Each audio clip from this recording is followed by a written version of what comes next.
Hey you guys, what's up? It's Reese with Sprezzatura Cane Corso, and I am out here today with the girls. Melina is officially in season estrus, so we're just in the waiting. Hey, you quit that.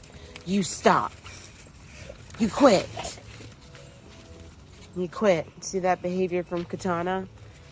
She's trying to check her to let her know, but you know the thing is, Katana ain't running nothing. I'm running it. And then Jade's trying to appease Melina. You can get up. You can get up. Come on. So anyway, I know everyone is wondering where I've been, what's been going on. So you guys, like first I had a really bad tooth infection. And then I got a really bad sinus infection. And she pees, oh my god, like a boy.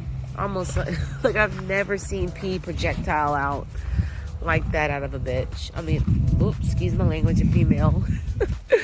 But anyway, you guys, I had a really bad sinus infection, and it was just really, really bad. It crippled me. I was in the bed for a few days.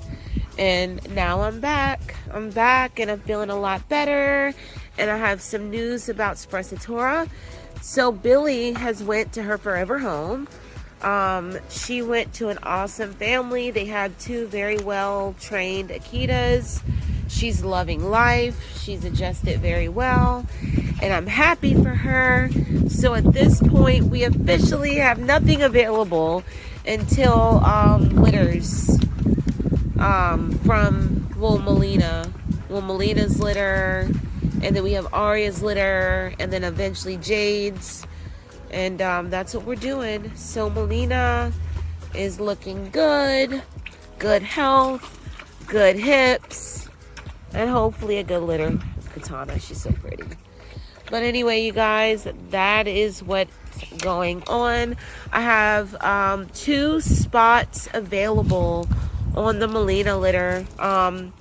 One of the puppy buyers decided that she's gonna wait until like the next litter, or maybe the litter after that, because she's actually moving and has some family things going on, so thought it'd be best to wait a little bit. And that's a top female spot.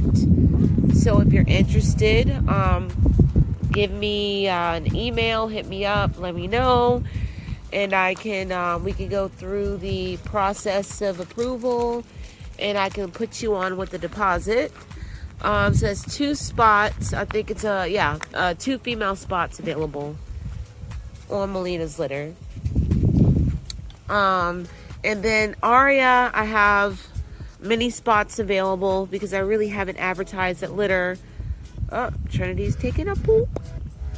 But there are spots available on that litter as well. The Aria and Preacher litter. So if you're looking for, you guys, like an easy keeper, a very smart dog, that is a people pleaser, that'll be a very, very good litter. Very, very easy dogs, very smart dogs, and I think they're going to be nice looking dogs. You know, so let me know, hit me up. I'm going to leave my email in the description of this video if you are available, if you are interested. And also, I like to kind of talk about like the dog food video. Like, I understand that there are issues with kibble. And the thing is that kibble hasn't been around a very, very long time. And but it's one of the more popular options because it's convenient. It's a complete nutritional meal in a bag. You know, and I will say, like, I have done raw diet. We did raw diet for full on raw diet because I've always fed raw, but I just kind of supplemented the raw end. And then about 2 years ago, I went full on raw, balanced raw. I mean, guys, I was putting 3 different proteins in the meals. I scaled it out, so I weighed the meals. I made sure we had the right amount of bone in each meal by the ounce. The muscle meat, I made sure I had the organ meat. I had kefir, eggs, solid gold sea meal, salmon oil.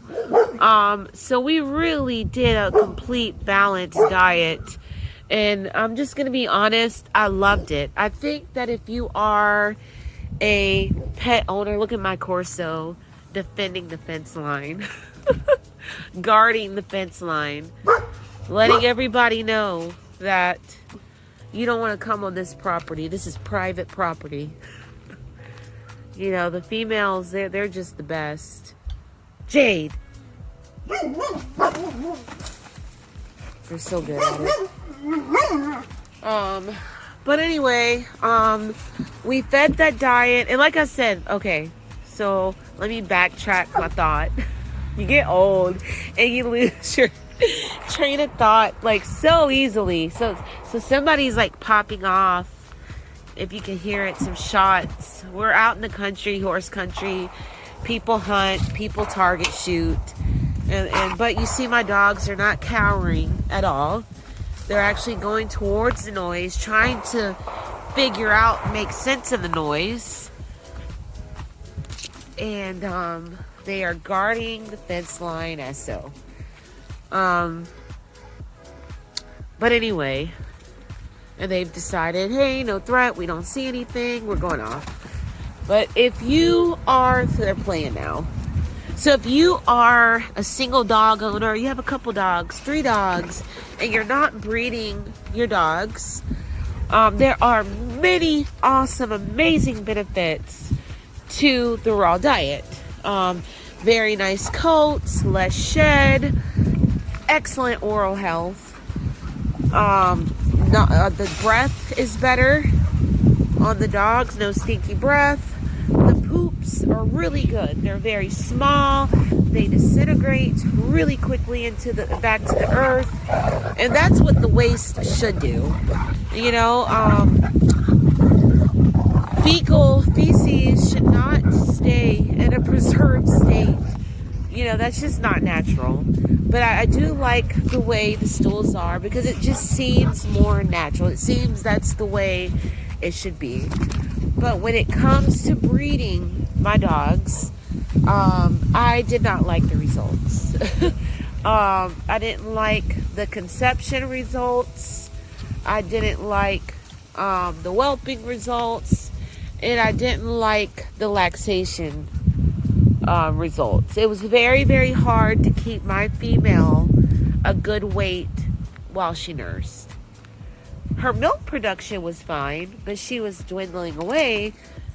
And I mean, I increased the feeding by like 3 times. Like I really gave her optimal opportunity. I added in more red meat, more fish. Like I really, really tried, and it was just ridiculous. So I went back to kibble, and I had much better results. And I'm not the only one. And I'm not trying to say this is for every breed. Everyone I've talked to that's raw fed that is breeding, they're breeding Cane Corso. And they're having similar issues. So for my program, I'd rather be safer than safe than sorry. And so I just put them back on the kibble. And they do amazing on the kibble. I feed the Diamond Extreme Athlete. It is not the Diamond Naturals, it's Diamond Extreme Athlete. And it's been phenomenal. Love the results. It keeps the weight on the female as she's nursing. The labor went easier. The female, the mother, did much better. So I'm just going to keep my dogs. And, you know, I'm not trying to say that raw feeding is not appropriate. I just, you know, like I said, if you have 1 Cane Corso, 2 Cane Corso, you're not breeding them, they're just pets, absolutely go for it. I think it's the better diet. But for breeding purposes and breeding a domestic Mestino dog, for me, it just didn't work out the way I wanted it to. And with that said, there is no perfect kibble. I mean, you really are really even perfect diet. If the raw was perfect for what I'm doing, I'd still be on it. It didn't work out. Kibble's not perfect, but it worked out. And then when it comes to kibble feeding, you have to kind of decide what's going to work for you and what's the lesser of the evils. And so I will say, like, I have fed premium foods when it wasn't popular. I remember feeding the Canidae All Life Stages. It was excellent until they kind of moved their manufacturing over to a different. They were renting like Diamond facilities, and they changed formula, and when the formula changed, like, you guys, like, I may be wrong, but I do not think they are required to put the formula changes on the bag for an amount of time. So they could change the formula, and they're not required to change it on the bag, to put the changes on the bag for a certain amount of time. So if they want to, they will. If they want to wait, they can. So the formula changed. People were angry because their dogs are having diarrhea, of course. And a lot of people came off of Canidae. And that was like the last dog food I was really happy with, which they still have All Life Stages, but it's a completely different formulation. Same with Victor. Loved Victor until they put blood meal as like the second or third ingredient in their food. And I'm just completely turned off by that because of iron in blood. Like it's like, okay, iron overload. So for me, the Diamond, I just went to Diamond. I have a lot of dogs I have to feed, and I'm a breeder, and the Diamond just works. Sure, it has rice and it has some things in it that people may not prefer, but for a carbohydrate, I rather feed rice than potato. And I'd rather have rice than pea. That's just me. And lentils. It's just me personally. It's worked better for me. I have no issues. And the dogs look phenomenal, So, and as far as like dog food recommendations, maybe I will compile a list. Maybe that'll help some people, but you really just have to do what works for your dog. I used to feed a food called Native Performance Level 3, and I loved the food. I loved it for my Siberian Huskies, but when I got into the Cane Corso, the diet was just too rich for the dogs, and it's very unfortunate. What in the world is going on? Somebody beeping. And it's very unfortunate that there aren't too many options as far as large breed growing puppies are concerned that work.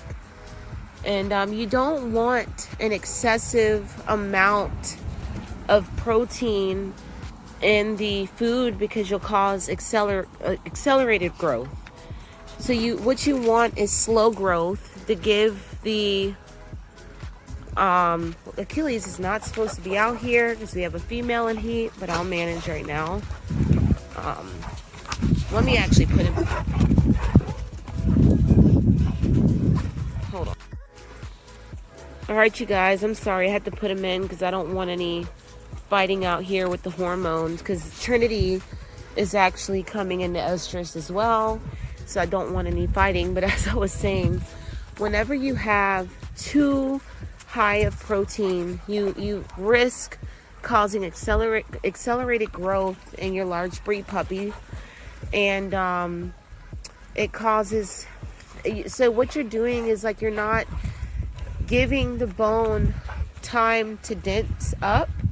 So you have this bone that's growing fast, but there hasn't been enough time for that bone to get dense to support the dog, the weight of the dog. So you really want your large breed puppy to grow very slow. So protein causes accelerated growth rate, which you don't want.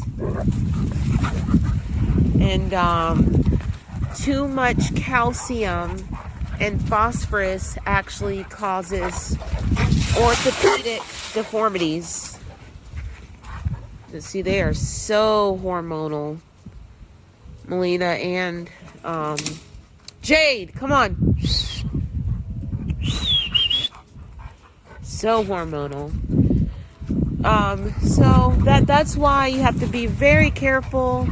And for me, like, I prefer 1.2 calcium and 1.0 phosphorus. That's perfect for large breed puppy that's growing. And I prefer like a 26, let's just say like a 26, 14, 16. So like a 26 fat, percentage of fat, protein, and then 16% fat. Like that for me is perfect with the 1.2 calcium and a 1.0 phosphorus. That's perfect for me. I like it. My puppies grow slow. They grow nice. They maintain a good weight. Which you want your large breed puppies to grow lean. You want them to be lean because you don't want to put too much weight on those bones. Woo! That is some wind. You don't want to put too much weight on the bones. So that's why we keep them lean and we keep them on the diet like that.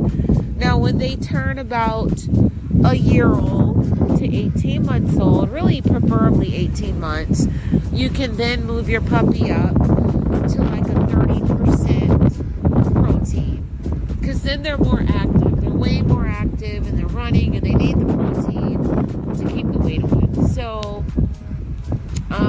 that's what I do. That's what I prefer. My way may not work for everybody, but it's worked for me. But anyway, you guys, I'm going to let you go. And if you have any questions, leave it in the comments. It's getting very windy out here. And I don't want to blow your ears off. I need to get a mic. But anyway, you guys, you have an awesome day. And I'll see you later. Bye.